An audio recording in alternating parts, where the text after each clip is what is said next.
La cérémonie de présentation de Simba est l'une des scènes les plus belles du Roi Lion. Mais vous êtes-vous déjà demandé ce que signifiait la marque que Rafiki peint sur le front de Simba? Est-ce vraiment un baptême? Est-ce significatif des baptêmes des différentes religions que l'on trouve dans le monde? Allez, générique!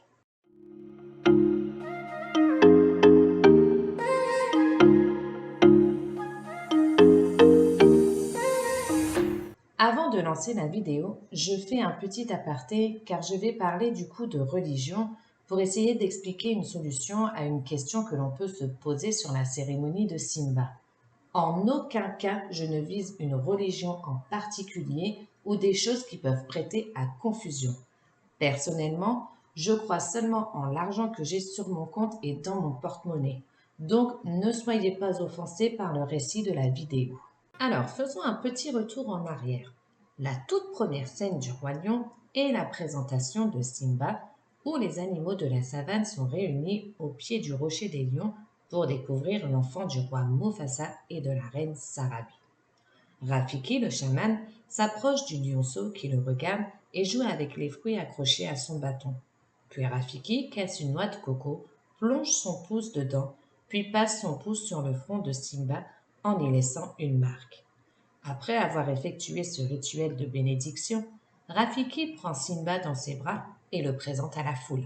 Eh bien, contre toute attente, lorsque l'on voit ce rituel, on pourrait penser qu'il s'agit d'un baptême qui se rapprocherait plus d'un baptême chrétien ou catholique, car les similitudes y font allusion. En effet, lors d'un baptême chrétien ou catholique, de l'eau est utilisée sur le front comme un symbole de purification. Mais il n'y a pas que cette religion qui possède ce genre de rituel. Chez les hindous, un rituel à peu près similaire existe pour les défunts. Quand une personne est sur le point de décéder, de la cendre ainsi que quelques gouttes d'eau bénie y sont déposées sur le front de celle-ci.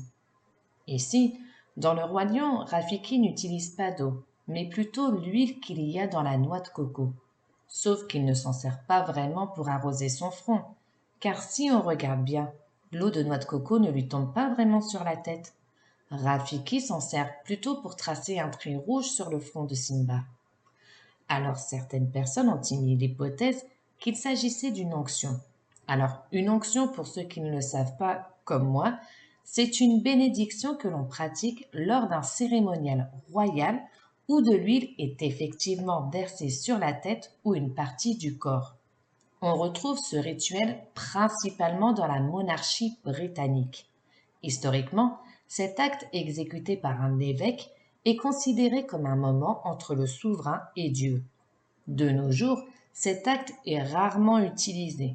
Selon les recherches sur le net, la dernière fois qu'elle a été utilisée, c'était pour le couronnement de Charles III, où l'archevêque a passé de l'huile sur le front, le cœur et les mains du roi, et du coup, par cette action, Charles a accepté que le Saint-Esprit agisse à travers son esprit, son cœur et ses mains.